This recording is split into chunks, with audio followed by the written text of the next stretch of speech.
Сәлеметсіздер ме, құрметті оқушылар. Кешегі қарастырылған Сивашинскийдің кітабындағы 184-ші есепті енді Сивашинскийдің әдісімен шығарып көрсетейік. Естеріңізге талап өтейік, егер де бізде мынандай шарт болатын болса, онда мына теңдіктің дұрыс екендігін көрсету керек. Сивашинский былай дейді: егер мысалы мына есептің шарты бойынша бізде x1 бөлінген x2, x2 бөлінген x3-ке тең болса, онда осыдан бізге x3-ті тауып алуға болады дейді. x3-ті тауып алайық. x3-іміз онда x2-нің квадраты бөлінген x1-ге тең. Міне осыны біз бірінші формула деп жазып қояйық. Енді мына дәлелдеу керек теңдіктің сол жағын қарастырайық. Квадратсыз x1 қосылған x2 бөлінген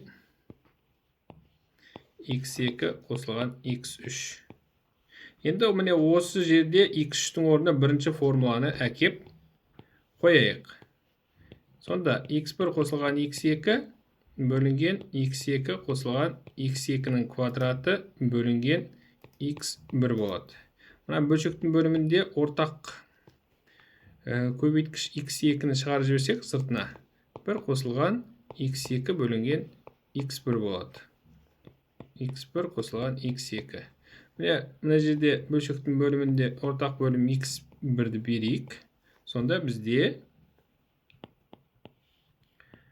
x1 қосылған x2 бөлінген x2 бөлінген x1 болады. Көбейту жақшаның ішінде x1 қосылған x2. Міне, мына екі өрнек бізде қысқарады. Сәйкесінше нәтижеміз x1 бөлінген x2-ге тең болады. Мынаны екінші формула деп қояйық. Және де тағы да бір назар аударатын жайт, мына жерден біз есептің берілген шартынан x3 емес, x1-ді де дәл тауып алып, осы бірінші формула сияқты мына қатынасты қайтадан есептеп көрейік. x1-ді табатын болсақ, онда сәйкесінше орындары ауысады мына бірінші формулада. Онда x1-іміз x2-нің квадраты бөлінген x3 болады. Бұны үшінші формула деп, мына теңдіктің сол жағын қайтадан есептейік. Енді біз x1-дің орнына қоятын боламыз. x1-дің орнына қойсақ, x2-нің квадраты бөлінген x3 қосылған x2. x2 қосылған x3. Ортақ көбейткіш x2-ні шығарып жібереміз. x2 бөлінген x3 қосылған x2 бөлінген x2 қосылған x3. Кешіңіздер, мына жерде жақшаның сыртына шығарып жіберген кезде бір қалу керек. x2 деп қойыппыз. Мына жерде x3-тен береміз ортақ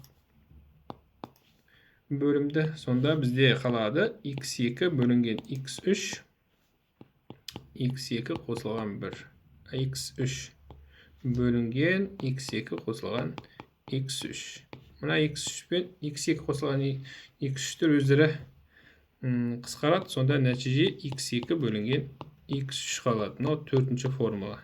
Енді екінші және төртінші теңдіктерді сәйкесінше көбейтетін болсақ, не шығады? Сол жағында квадрат шығады. x1 қосылған x2 бөлінген x2 қосылған x3-тің квадраты тең болады.